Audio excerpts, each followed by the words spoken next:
Salve pessoal, tudo bem com vocês? Neste vídeo eu vou resolver questões da FGV, mas não questões da FGV aleatórias, mas sim questões da FGV que foram aplicadas domingo agora na prova da EPSER. Prova muito bacana para o cargo de assistente administrativo. Por que eu estou dizendo que foi bacana?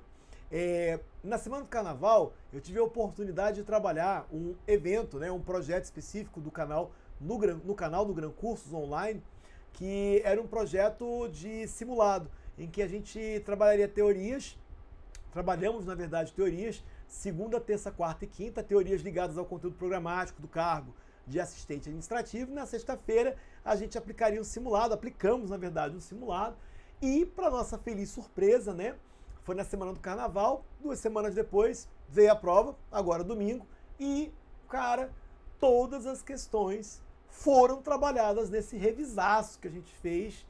Foi muito bacana, Para nossa surpresa, feliz surpresa, e nós estamos em grande sintonia aí com o que vem sendo cobrado em concursos públicos. Então, por isso, não perca tempo. Se você não acompanha os nossos trabalhos, se você não está acompanhando aí os eventos, os projetos que a gente vem desenvolvendo, por favor, você acompanhe. Aqui no YouTube a gente está trabalhando, desenvolvendo parcerias com o Gran Curso, mas também com o professor Rodrigo Renault, e também aqui no meu canal do YouTube, trazendo novidades para vocês. Então eu vou colocar na descrição aqui deste vídeo detalhes sobre alguns desses projetos, e aí você pode conhecer um pouco mais dos nossos trabalhos. Se quiser conhecer mais ainda, já fica aqui o convite, de olho na telinha, gruda aí no slide. Você pode também visitar o nosso site, o rafaelspier.com.br, também nos seguir lá no Instagram, Prof. Rafael Spier. Perfeito? Como eu disse, neste vídeo eu vou resolver questões da prova da EPSER. Sem mais delongas, vamos meter bronca. A questão número 31 da prova de assistente administrativo. Eu vou recomendar recurso dessa questão. Eu não tenho acesso ao gabarito preliminar, que saiu hoje, segunda-feira, tá? Mas vocês que têm acesso, dêem uma olhada. Eu vou dar para vocês o gabarito que eu considero correto, tá? Vocês confrontem com o gabarito preliminar e vejam se é isso mesmo. E aí, essa questão aqui especificamente, eu vou sugerir um recurso. Vamos direto ao ponto, sem mais delongas. Questão 31. As autarquias são pessoas jurídicas de direito público, criadas por lei para o desempenho de um serviço público de forma descentralizada, com capacidade de auto-administração. Assinale a opção que apresenta uma característica das autarquias. Então, que é um atributo das autarquias. Letra A. Seus bens são penhoráveis. Errado. Os bens de autarquias são bens públicos. Como não deixa mentir o artigo 98 do Código Civil. Como consequência disso, dos bens serem públicos, a gente pode dizer que os seus bens são impenhoráveis. Seus bens são impenhoráveis. Então, eventuais condenações judiciais transitadas a julgado, em que a autarquia seja condenada a pagar, por exemplo, determinado valor,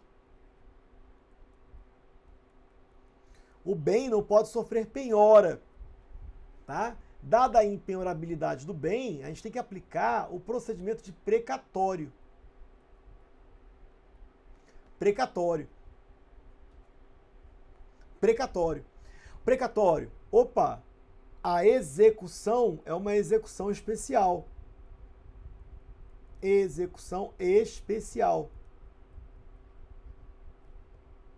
Perfeito? Não é uma execução comum. Penhora seria execução comum. Como autarquias são pessoas jurídicas de direito público, elas vão se submeter a um regime especial. Regime especial. Perfeito? Por isso, a letra A está incorreta. E a letra E também. Porque ela vai dizer o contrário do que foi explicado. Seus créditos não são pagos por meio de precatórios. Tá? Ao contrário, são pagos através de precatórios. Rafael, quais foram os dispositivos que você usou? Código Civil, artigo 98, mas também sugere-se a leitura do artigo 100 2001. Capite? Mais Constituição Federal, artigo 100. Muito bem. Segue o fluxo. Autarquias compõem-se de empregados públicos. Não é a regra, tá? Como regra, autarquias, por ter personalidade de direito público, têm seus quadros compostos de servidores públicos. Então, por exemplo, se for uma autarquia federal,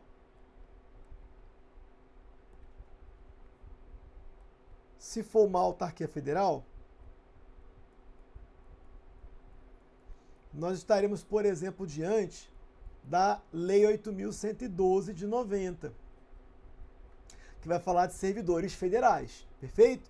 Se for, por exemplo, a autarquia criada pelo DF, beijo ao pessoal do Distrito Federal, vamos lá, servidores do Distrito Federal, você vai aplicar a Lei Complementar 840 de 2011, tá? Em que a 812 é o regime jurídico estatutário dos servidores federais e a Lei Complementar 840 é o regime jurídico estatutário dos servidores do DF, perfeito? Agora a grande sacada. Em autarquias você encontra servidores estatutários, ok? Ok. O que esses caras têm em comum? Cargo público. Cargo público. Quando o cargo é efetivo, uma vez aprovado no estágio probatório, né? Ao final do estágio probatório ele é sujeito a uma avaliação especial de desempenho, se aprovado, passado 3 anos, né? Que já está contando com o estágio probatório, ele vai adquirir estabilidade, daí ele só perde o tal cargo efetivo nas hipóteses previstas na Constituição Federal. Então esse é o regime estatutário diferenciado, que vai favorecer ele quando o cargo é efetivo. Se o cargo é efetivo, olha aí, ó, vai assegurar a ele a estabilidade constitucional. E tudo isso nos meus cursos, nas minhas aulas, eu falo bastante, porque isso é muito cobrado em concurso público, como você está vendo, tá? Estabilidade assegurada constitucionalmente no artigo 41. Sobre isso não tem muito o que falar, tá de boa. Ocorre que o STF, e aí tem atenção porque eu vou explicar agora, o STF, recentemente, ele confirmou o entendimento de que não é obrigatório um regime jurídico único para órgãos, autarquias e fundações de direito público. Quer dizer isso?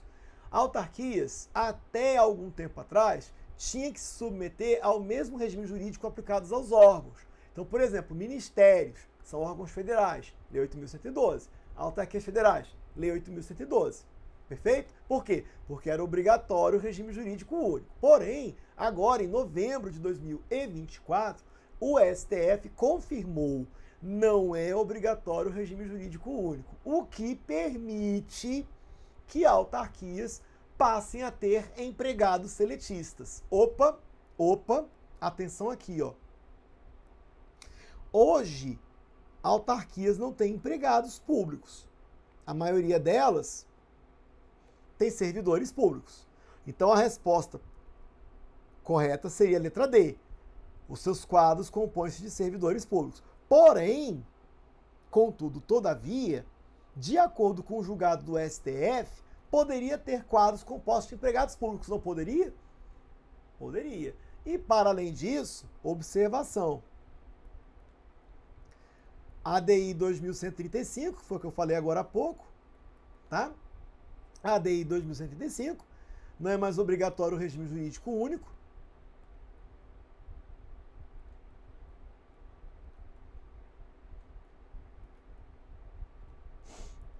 O regime jurídico único. E, para além disso, você tem a ADI 5.367, ADPF 367 e ADC 36, que falam de quem? Os conselhos profissionais. E tu tá ligado que conselhos profissionais são autarquias federais, que em princípio são pessoas jurídicas de direito público e que por isso teriam, né, até antes desse julgado da ADI 2135, que se submeteu a 812, né? Só que não. Os conselhos profissionais, por força da Lei 9.649 de 98, artigo 58, parágrafo Terceiro, os conselhos profissionais são sujeitos à CLT. Eita ferro, tu tá vendo que essa questão aqui ela pode sofrer recurso? Por quê? A letra B seria possível, na medida que hoje, primeiro, o STF entende não ser mais obrigatório o regime jurídico único, então poderia ter nas autarquias empregados públicos. Ah, professor, mas atualmente nas autarquias temos mais servidores públicos. Bom, mas ele não está cobrando atualmente, perfeito? Ele está colocando no contexto mais geral. E para além disso, você não pode generalizar autarquias compostas de servidores públicos. Por quê? Porque já antes mesmo desse julgado aqui, da ADI 2135, já existia entendimento do STF pacificado de que os conselhos profissionais, que são autarquias federais, têm empregados públicos seletistas, porque o STF julgou constitucional o parágrafo 3º dessa lei, que fala que os concursos públicos para preenchimento de vagas em conselhos profissionais sujeitarão seus aprovados a regime seletista, portanto, empregados públicos. Então a letra B seria possível se você adotar esses dois julgados aqui, na verdade, esses vários julgados aqui, da observação. Entendido? Por isso, caberia recurso, tá? Mas acredito que o gabarito seja a letra D, porque tradicionalmente nós encontraremos servidores públicos em autarquias, além de órgãos e fundações de direito público. Perfeito? Seus créditos são pagos diretamente. Errado. Dizer que os créditos são pagos diretamente significa através de penhora. E a gente estudou o quê? Que os bens de autarquia são impenhoráveis. Portanto, errada a letra C. Partiu para 34. Rafael, e a questão 32, 33? A prova teve uma miscelânea de questões. Então não é na ordem de aparecimento, tá? A gente pula 32 e 33 porque não são de direito administrativo. Caímos aqui na 34, valendo. Para executar sua atividade administrativa de forma plena, o Estado divide sua atuação em unidades de poder menores e mais especializadas. Assinale a afirmativa correta acerca da diferença principal entre desconcentração e descentralização. Falo muito disso nas minhas aulas, tá? Desconcentração diz respeito à distribuição interna de competências junto a órgãos. Já a descentralização diz respeito a uma transferência de competências entre pessoas, tá? Daí vamos julgar a partir daí. Letra A. A desconcentração cria entidades? Errado. A desconcentração diz respeito a órgãos e não entidades, com personalidade jurídica, enquanto a descentralização cria órgãos. Errado. Ele inverteu. A descentralização cria entidades. O que a gente pode fazer? Ó? A gente apaga aqui e faz a correção assim, ó. A descentralização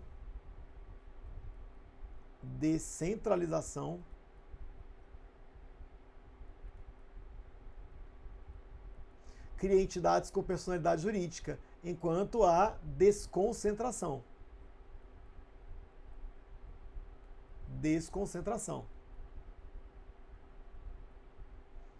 cria órgãos sem personalidade. Perfeito? Letra B. A descentralização cria órgãos. Descentralização cria entidades. E entidades não se acham subordinadas hierarquicamente à administração direta. Enquanto a desconcentração cria entidades independentes. Não. Descentralização. Tá? Enquanto a desconcentração, ela não cria entidades, né? A desconcentração cria órgãos subordinados.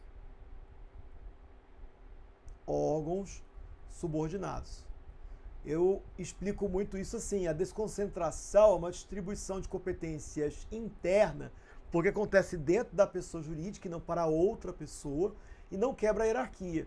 Já a descentralização ela acontece para outra pessoa e rompe a hierarquia. Mas, por outro lado, especialmente em relação à administração indireta, gera uma especialização. Perfeito? C. A descentralização cria órgão dentro da mesma pessoa jurídica. Errado.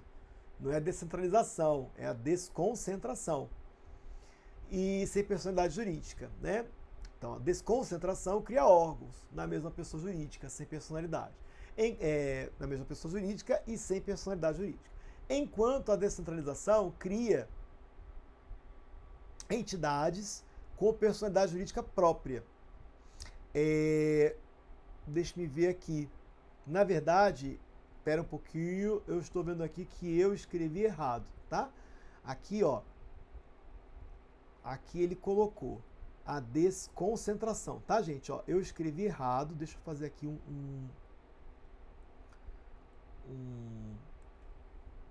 uma correção. Aqui, eu escrevi errado, tá? Aqui a questão, eu acabei de ver aqui, a questão, ela fala desconcentração. Então a gente vai considerar que eu errei quando eu digitei, tá? Como eu disse, eu peguei as questões e fui digitando, né? Não tive acesso no copia e cola. Então vamos lá. A desconcentração. A desconcentração e não a descentralização cria órgãos dentro da mesma pessoa jurídica e sem personalidade jurídica. Perfeito. Enquanto a descentralização cria entidades com personalidade jurídica própria. Tá aqui. Esse é o gabarito, letra C. Bem fácil. Tanto a desconcentração quanto a descentralização criam entidades autônomas. Errado, por tudo que já foi explicado. E letra E. A descentralização não se aplica em direito administrativo. Totalmente incorreto. A descentralização, sim, se aplica ao direito administrativo, tanto quanto a desconcentração. Tá bom? Questão 35. A administração pública brasileira organiza-se em administração direta e indireta. Perfeito. Falei muito disso daí lá na semana do carnaval, que eu fiz aí o evento, né? No canal do Gran Cursos, em parceria com o Gran, para o pessoal da EBSER. Um exemplo de ente da administração direta são, gente, é só você pensar assim, ó. Inclusive na gravação lá eu fiz isso. A administração pública indireta é composta de autarquias, fundações públicas, empresas públicas, sociedades de economia mista. A administração direta é composta de órgãos. Perfeito? Simples assim. Então, aonde você encontrar autarquia, fundação, empresa pública e economia mista, não tem a resposta. Está errado. Então, aqui está errado, aqui está errado, aqui está errado, aqui está errado. O que sobrou? Ministérios, que são órgãos, exatamente órgãos federais. Perfeito? Órgãos da União, a administração direta. Portanto, gabarito, letra E, sem grande dificuldade. 36. Considerando as peculiaridades delimitadas na Lei 9784 com relação à motivação dos atos, assinale a opção correta. É uma questão que vai falar de motivação, né? Vamos lá, letra A. A motivação, quando exigida, restringe-se ao apontamento dos fundamentos jurídicos. Não. Errado. Se você pegar essa lei, lá no artigo 2º, parágrafo único, inciso 7, tem o conceito de motivação, que é um princípio do artigo 2º, falando de fundamentos de fato e fundamentos de direito. Então, quando ele coloca restringe-se, está errado, ao apontamento dos fundamentos jurídicos. Fundamentos jurídicos são os fundamentos de direito. Então, fundamento de fato e de direito. Não sendo exigida a indicação dos fatos que levaram ao respectivo ato. Errado. Veja que aqui, leitura, letra de lei. Letra B. É facultativa a motivação para os atos que decorram de reexame de ofício. Não é facultativa, não. É obrigatória. Artigo 50. Bem como nas hipóteses de anulação dos atos. Errado também. Será obrigatório. Tá? Então, será obrigatório. Obrigatório. Motivar. Motivação obrigatória. C. A motivação das decisões de órgãos colegiados e comissões ou de decisões orais deve ser previamente apresentada em termo escrito, na medida em que não poderá constar na respectiva ata. Errado. Pode constar em ata, sim. Isso está no artigo 50, em seus parágrafos.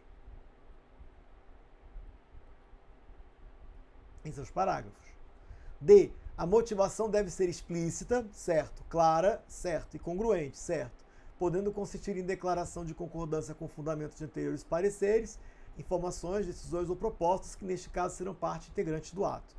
Essa é a resposta. Aqui, basicamente, é o parágrafo 1º.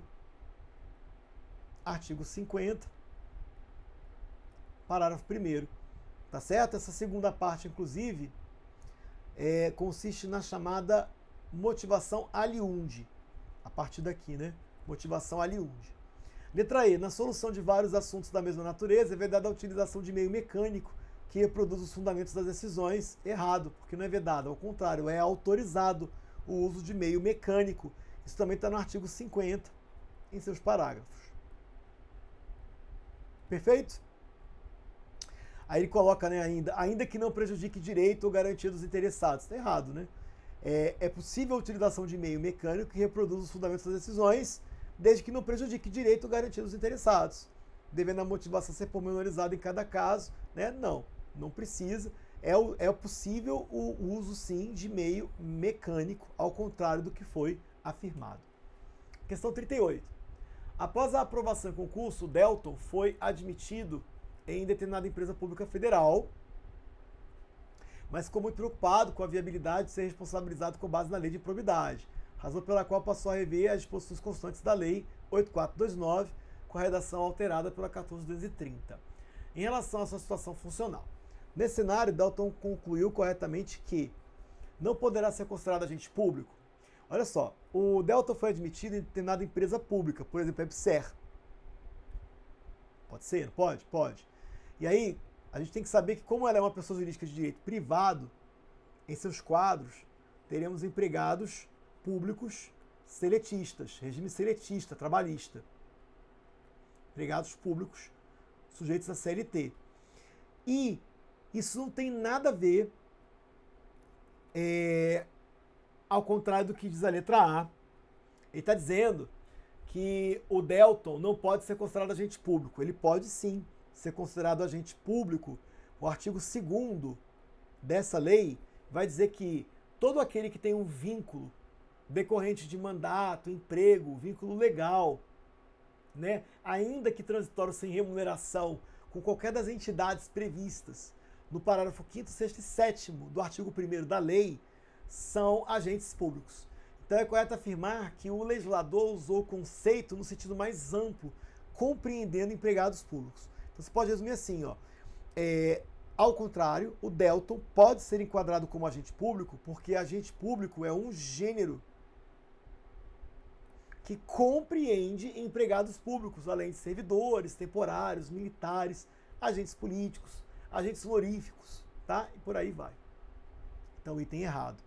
Então, ao contrário, pode ser sim enquadrado como agente público para os fins da norma, na medida em que se submete ao regime jurídico, na verdade ele não se submete ao regime jurídico dos servidores públicos, mas não é por isso que ele não pode ser enquadrado como agentes. Por quê? Agente público é um gênero que compreende tanto empregados públicos como também servidores públicos, entre outros, né? Como agentes temporários, honoríficos, militares, agentes políticos, magistrados, promotores e por aí vai. Perfeito? Letra B. Para a caracterização de qualquer dos atos de improbidade previstos na mencionada norma, não basta a voluntariedade do agente. Correto.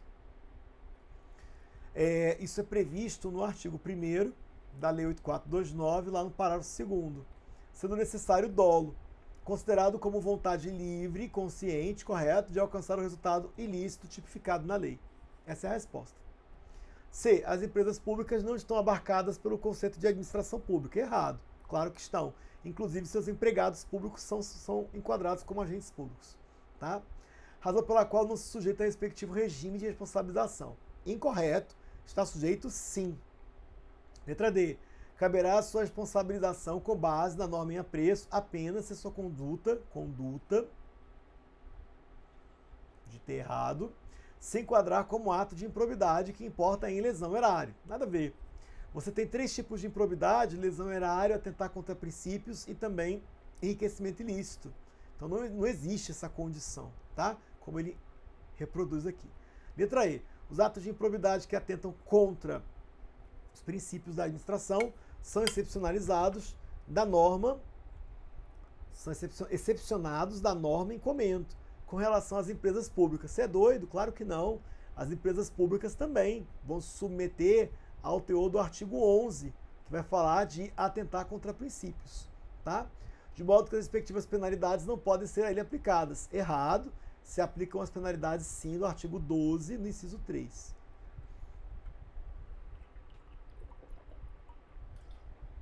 Então, o correto é: os atos de improbidade que atentam contra os princípios e também de enriquecimento ilícito e lesão erária se aplicam à administração como um todo, inclusive às empresas públicas.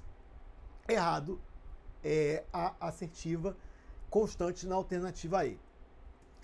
39. Ao estudar a Lei 12.527, famigerada LAI, Lei de Acesso à Informação, a Matilde verificou que os procedimentos previstos na mencionada norma se destinam a assegurar o direito fundamental de acesso à informação e devem ser executados de acordo com as diretrizes nela elencadas. Maravilha! Nesse cenário, assinale a opção que indica corretamente uma das aludidas diretrizes. Cara, essa questão é bem interessante. No treinamento que eu falei com vocês, que eu tive a oportunidade de fazer lá no canal do YouTube do Gran Cursos, né? Muito interessante, tá? A gente destacou o teor do artigo 3º, que vai falar basicamente o seguinte, ó: publicidade como regra, primeira diretriz, sigilo é exceção, exceção,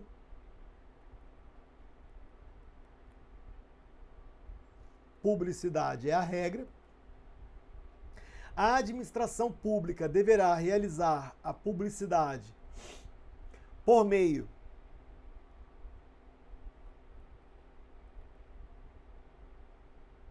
de divulgação. Deverá assegurar a publicidade mediante divulgação independente de requerimento, solicitação. E aí isso aqui se denomina transparência ativa. Então, diretriz da transparência ativa, não prejudicando a passiva, porque pode ser solicitada a divulgação também. Porém, a administração tem que ter uma conduta proativa, tá? E como é que ela faz para divulgar? Quais são os meios? Meios de tecnologia da informação, TI.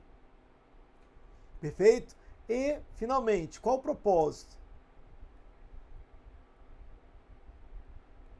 Propósito traz 2 diretrizes. Primeiro, fomento a cultura da transparência.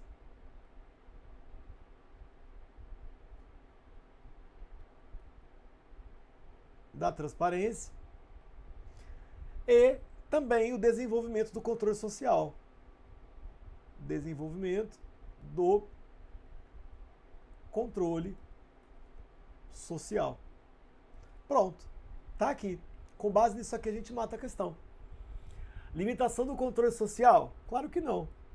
Fomento do desenvolvimento da cultura da transparência da administração pública. Acabou, letra B. Letra C, vedação da utilização de meios de comunicação? Não. Na área de TI, ao contrário. D, divulgação de informações de interesse público apenas nas hipóteses em que há solicitação? Não, independente de solicitação. Letra E, observância da publicidade como preceito geral? Perfeito. Sendo certo que o sigilo não pode ser considerado exceção? Errado. Ele é exceção, ao contrário. Detonamos essa questão. Foi uma das partes melhor trabalhadas. Acho que foi no 4º dia, tá? no quarto dia. Nos meus cursos em geral, por exemplo, o projeto que eu estou desenvolvendo com o professor Rodrigo Renault, o projeto compreende também tanto a LAI, que é a 12.527, como também a LGPD, que é a Lei 13.709. Perfeito? Questão 40. Determinado órgão da administração pública, após as devidas providências, pretende promover a escolha de trabalho técnico, cujo critério de julgamento será o de melhor técnica, para a concessão de prêmio ou remuneração ao vencedor. À luz do disposto na Lei 14.133, deve ser realizado aqui no caso o quê? Concurso. Letra A. Nas minhas aulas, eu sempre peço, o pessoal às vezes não dá atenção, para dar uma lidinha no artigo 6º, especialmente no inciso 38 ao 42. Aqui ele cobrou de vocês o inciso 39, que é sobre o concurso. Perfeito? Então tá aí. Será realizada mediante concurso. Todas as demais ficam incorretas. Ficam incorretas. Questões de modalidade de licitação. 43. Entre as particularidades do processo licitatório, a Lei de Licitações e Contratos estabeleceu como hipótese de inelegibilidade, não, inexigibilidade. Ê, professor, escreve direito. Pois é, inexigibilidade. Não é direito eleitoral, não. A contratação de serviços técnicos especializados de natureza predominantemente intelectual, que devem ser executados por profissionais ou empresas de notória especialização. Nesse contexto, avalie-se os tipos de serviços enquadrados nessa hipótese de inefabilidade, de inexigibilidade. Inexigibilidade. Inclui, olha só, aqui é uma questão trágica. O que acontece? Ele coloca assim, avalie-se os tipos de serviços enquadrados nessa hipótese de inexigibilidade, inclui. Porque o artigo 74, aqui a ideia é essa, ó.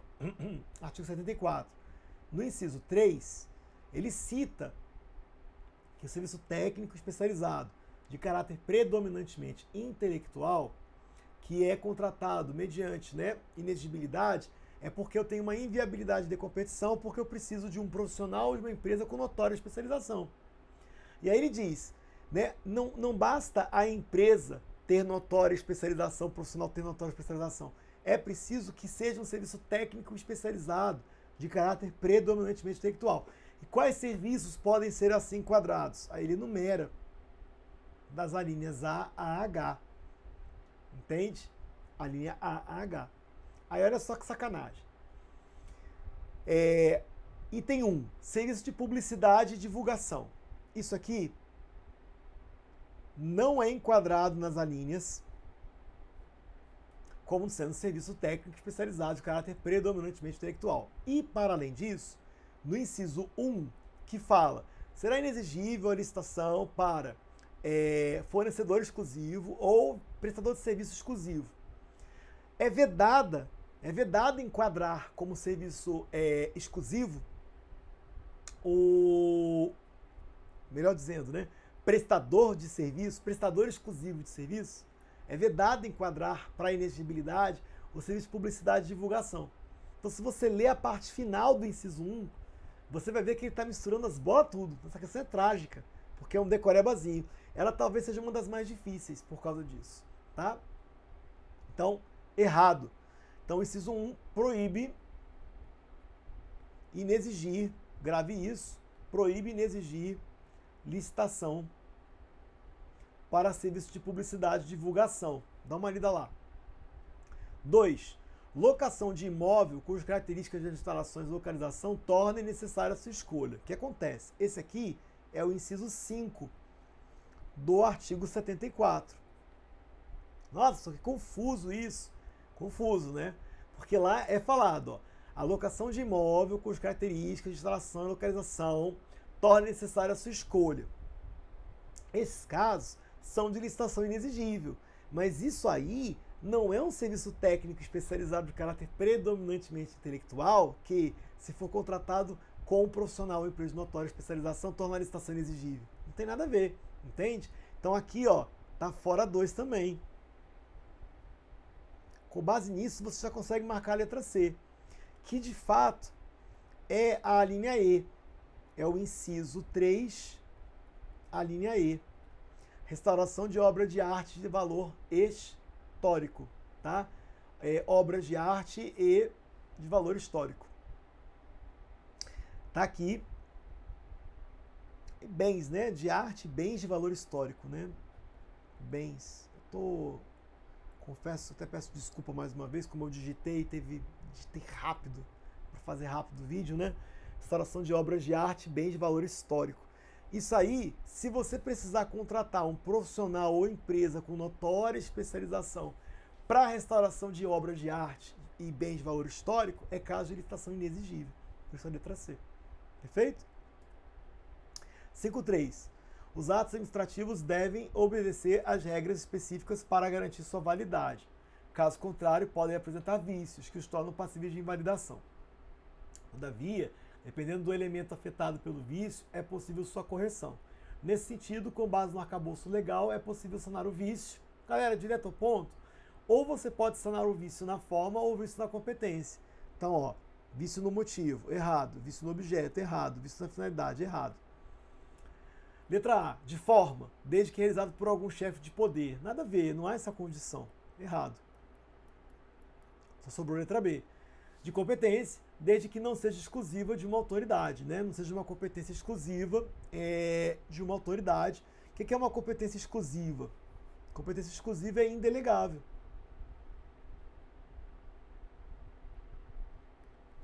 Tá certo? Então, desde que não seja uma competência exclusiva, portanto indelegável, ou exclusiva em razão da matéria, que também é indelegável, né, de modo geral, normalmente você encontra assim, ó, desde que haja um vício na competência em razão da pessoa. Né? Então, por exemplo, se você praticou um ato administrativo que é da minha competência e é apenas um vício em relação à pessoa, porque, ao contrário, não poderia ter sido você, mas eu é quem deveria ter praticado o ato, se eu pegar o ato e verificar que não houve lesão de interesse público nem prejuízo de terceiros, eu posso convalidar o ato. E ao convalidar, eu no caso, ratifico, né, chama de ratificação convalidatória, eu confirmo que o que você fez, né, eu confirmo o que você fez, e a partir daí a gente vai entender que houve convalidação. Na verdade, é até errado dizer a partir daí, porque na verdade quer dizer o seguinte, quando eu ratifico o que você fez, é como se eu tivesse feito desde sempre. Portanto, a convalidação com efeitos ex tunc, retroativos. Gabarito, então, letra B, tá? Será possível a convalidação do ato administrativo que tem vício na competência, desde que não seja uma competência exclusiva de uma autoridade, portanto, uma competência indelegável. Seja uma competência em relação à pessoa, tá? E não haja prejuízo de terceiro e nem lesão ao interesse público. 54. Com relação às fundações públicas de direito público, importantes figuras administrativas, no auxílio à missão institucional do Estado, é correto afirmar que deve ter sua criação autorizada por decreto presidencial. Gente, olha só, se a bicha é de direito público, ela tem natureza autárquica, ela é criada por lei, não é por decreto presidencial, então não é autorizada por decreto, né? Independentemente de aprovação dos parlamentares, ao contrário, Constituição Federal, artigo 37, inciso 19, será necessário lei específica para a criação, já que ela é uma entidade autárquica. Letra B. Estão dispensadas de fazer concurso para a contratação de servidores. Errado. Constituição Federal, artigo 37, inciso 2. Né? Os servidores efetivos serão selecionados mediante o concurso de provas ou provas e títulos. C. Representa o patrimônio público personificado, destinado a atividade específica. Isso é correto. Não é tão comum cobrar isso aqui em carreiras não jurídicas, porque esse conceito ele é muito estudado em direito civil. Fundação é um patrimônio personificado, quer dizer, destinado, personificado, patrimônio, mas eu misturei coisa aqui, viu? É um patrimônio personificado. É um patrimônio destinado a um fim de interesse público. A autarquia é definido como serviço. É um serviço autônomo. Rafael, de onde você tirou isso? Fundação é patrimônio personificado, é direito civil. É direito civil, por isso que não cai tanto isso em prova, sabe? Para carreiras não jurídicas, como é o caso aqui da prova. Então, fundação é patrimônio personificado, é um conceito do direito civil. Serviço autônomo está no Decreto-Lei 200/67, lá no artigo 5º, inciso 1. O legislador expressamente usou essa expressão, autarquia, serviço autônomo. Tá? Não confundir com serviço social autônomo, né? SESC, SESC, não tem nada a ver. É serviço autônomo, autarquia. Tá? Então daí são entidades diferentes. Agora veja, se você teve dúvida, dá para você matar por eliminação. Quer ver? Letra D. Subsumem-se apenas parcialmente a nova lei de licitações e contratos? Claro que não. A nova lei de licitações e contratos se aplica, né, às fundações de direito público ou de direito privado, além de órgãos e autarquias. E letra E. Podem atuar em igualdade com a iniciativa privada, desde que distribuam lucro para os associados? Não. Por terem personalidade de direito público, elas têm, né, prerrogativas clássicas de autarquias. Portanto, está errado, elas não têm igualdade com a iniciativa privada, não. E, para além disso, fundações, seja de direito público ou de direito privado, elas não podem distribuir lucro com instituidores. Perfeito? E a última questão, que é a 58, é isso mesmo. A Lei 14.133, conhecida como Nova Lei de Licitações e Contratos, introduziu uma série de inovações significativas para aprimorar os processos de contratação na administração. Embora tenha trazido mudanças substanciais, a lei manteve algumas modalidades tradicionais de licitação, realizando adaptações necessárias para adequá-las às novas exigências e demandas do setor público. Avalie se os critérios de julgamento da concorrência na nova lei de licitações e contratos incluem. Aqui, se você leu o artigo 6º dessa lei, lá no inciso 38, você viu que concorrência pode ser de melhor conteúdo artístico, de maior retorno econômico e de maior desconto. Portanto, alternativa E. 1, 2 e 3. Tá? O quadro que eu fiz, né, que eu faço nas minhas aulas é o seguinte, ó. Menor preço, maior desconto, técnica e preço, melhor técnica, conteúdo artístico, maior retorno econômico, maior lance. Concorrência, como tem uma maior variedade de objetos de contratação, pode-se valer de todos os critérios de julgamento, exceto maior lance, que maior lance é só leilão. Perfeito? Pregão, menor preço ou maior desconto. Perfeito? E concurso, melhor técnica ou conteúdo artístico. Fael, então, você viu que ele botou melhor conteúdo artístico? O correto não é melhor técnica ou conteúdo artístico? Não, porque eu também explico isso. Veja que eles colocam a conjunção na lei, está escrito isso, artigo 33, tá? Os critérios de julgamento estão no artigo 33, enumerados. Deixa o like, aproveitando aí o símbolozinho que apareceu. Muito bem. Como eu falei, lá tem escrito melhor técnica ou conteúdo artístico. Essa conjunção ou permite que você use da melhor técnica ou, isoladamente, né, melhor conteúdo artístico.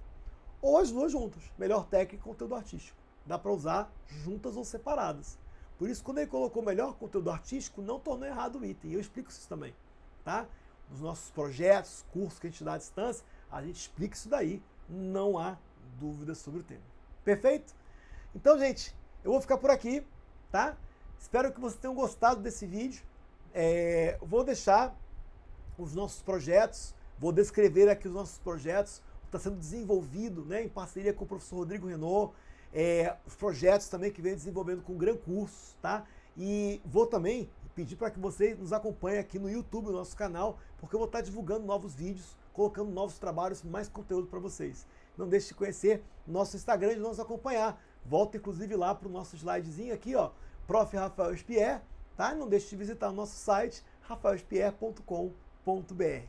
Espero que tenham gostado. Valeu, espero vocês. Até o próximo vídeo. Valeu!